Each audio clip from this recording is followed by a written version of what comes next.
18वीं लोकसभा का गठन होने के बाद 21 जुलाई 2024 को संसद भवन के संसदीय सौध स्थित मुख्य समिति कक्ष में सर्वदलीय बैठक संपन्न हुई।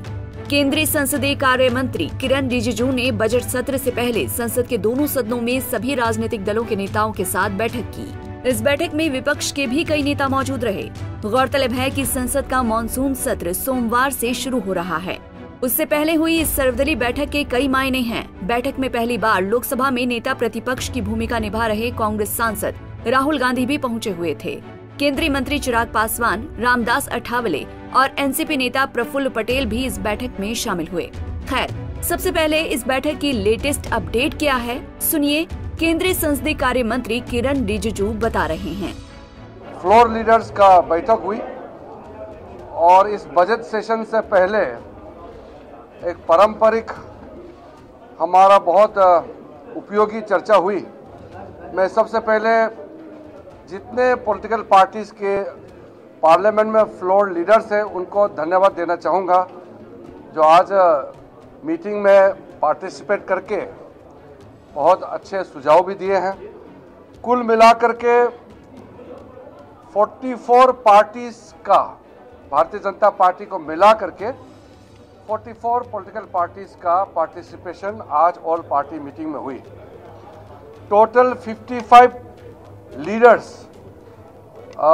इंक्लूडिंग मिनिस्टर्स, रक्षा मंत्री जी जो हमारा डिप्टी लीडर है लोकसभा में, और आज के मीटिंग को जिन्होंने चेयर किए हैं हमारे सदन के नेता राज्यसभा में आदरणीय जेपी नड्डा जी, और मैं और अपने दोनों राज्य मंत्री पार्लियामेंट्री अफेयर्स के अर्जुन मेघवाल जी और एल मुरुगन जी, हम लोगों ने टोटल, और चिराग पासवान जी अपने दल के नेता के हिसाब से उन्होंने अटेंड किए हैं। तो 55 कुल मिलाकर के लीडर्स का आज बैठक हुई। इस बैठक में एनडीए के खेमे से आरएलडी चीफ जयंत चौधरी और बिहार से हिंदुस्तानी आवाम मोर्चा के राष्ट्रीय अध्यक्ष और मौजूदा एनडीए सरकार में केंद्रीय मंत्री की पोजीशन पाने वाले जितिन राम मांझी शामिल नहीं हुए हैं। ये दोनों ऐसे नेता हैं जो मौजूदा मोदी सरकार के साथ हैं, फिर भी इस बैठक का हिस्सा नहीं बने हैं। क्यों नहीं बने हैं, इसका कारण अभी तक स्पष्ट नहीं है। इसके अलावा विपक्षी पार्टियों में से एक पश्चिमी बंगाल की सत्तासीन टीएमसी भी इस सर्वदलीय बैठक का हिस्सा नहीं बनी है। टीएमसी का कोई भी प्रतिनिधि इस बैठक में शामिल नहीं हुआ है, क्योंकि टीएमसी 21 जुलाई को शहीद दिवस के रूप में मनाती है। पार्टी संसदीय दल के नेता डेरेक ओ ब्रायन ने रिजिजू को पत्र लिखकर इस संबंध में सूचित कर दिया था। ओ ब्रायन ने कहा है कि 30 वर्षों से 21 जुलाई को बंगाल में हमारे 13 साथियों के सम्मान में शहीद दिवस के रूप में मनाया जाता है, जो 1993 में पुलिस की गोलीबारी में गैर कानूनी रूप से मारे गए थे। गौरतलब है कि 22 जुलाई से बजट सत्र की भी शुरुआत हो रही है। बीते लोकसभा चुनाव संपन्न होने के बाद ये पहला बजट सत्र है। बीते आम चुनावों में बीजेपी और उसके सहयोगी दल संसद में सत्ता हासिल करने में कामयाब रहे हैं। इस हिसाब से इस सत्र में जो बजट पेश किया जाएगा वो एनडीए सरकार के तीसरे कार्यकाल का पहला बजट होगा। वित्त मंत्री निर्मला सीतारमण 23 जुलाई को सदन में केंद्रीय बजट पेश करेंगी, जिसके बाद दोनों सदनों में चर्चा होगी।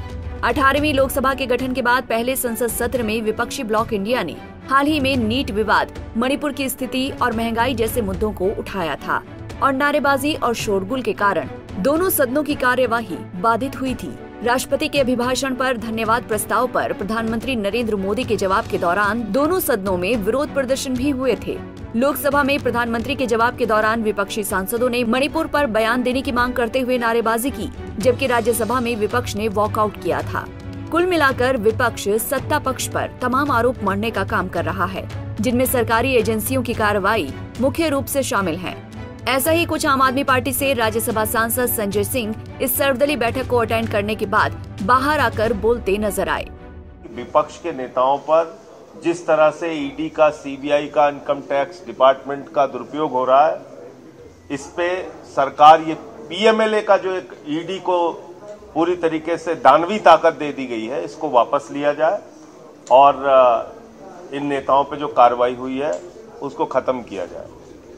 दूसरा विषय, बजट को लेके मैंने दिल्ली का और पंजाब का इशू भी उठाया। देखिए, बजट अभी आने वाला है, लेकिन पहले ही मैं बजट लीक कर सकता हूं, और दिल्ली के मामले में तो मैं लीक कर सकता हूं। 325 करोड़ से ज्यादा हम लोगों को नहीं मिलेगा। पिछले 9 साल से 325 करोड़ मिलता है बिल्कुल। लाखों करोड़ का टैक्स हम लोग देते हैं, लेकिन 325 करोड़ से ज्यादा नहीं मिलता। वो मुद्दा उठाया। जानकारी के मुताबिक इस सर्वदलीय बैठक में विपक्ष ने एक बार फिर लोकसभा में डिप्टी स्पीकर के पद की मांग की है। बैठक में समाजवादी पार्टी का नेतृत्व करने आए रामगोपाल यादव ने कांवड़ रूट पर दुकानदारों के नेम प्लेट लगाकर पहचान दिखाने का मुद्दा भी उठाया। वहीं वाईएसआर कांग्रेस ने कहा कि टीडीपी सरकार उनके नेताओं को राज्य में टारगेट कर रही है, लिहाजा उनको सुरक्षा मिले। इसके अलावा इस सर्वदलीय बैठक में आंध्र प्रदेश और बिहार के विशेष राज्य के दर्जे की मांग का भी मुद्दा उठाया गया। जम्मू कश्मीर के राज्य बहाली के दर्जे की मांग का भी मुद्दा उठा और जल्द से जल्द जम्मू कश्मीर में विधानसभा का चुनाव कराने की भी मांग रखी गई। इसीलिए ऐसे ही तमाम मुद्दों को देखकर कहा जा सकता है कि एनडीए सरकार शुरू होने वाले मॉनसून सत्र में विपक्ष से जिस संयम रहने के भाव की उम्मीद कर रही है, वो होता कहीं प्रतीत नहीं हो रहा। कयास है कि संसद का मॉनसून सत्र जबरदस्त हंगामेदार रहने वाला है। Bureau report, Punjab Kesari TV. हमसे जुड़े रहने के लिए हमारे YouTube चैनल को सब्सक्राइब करें और नई वीडियो की नोटिफिकेशन के लिए बेल आइकॉन को दबाएं।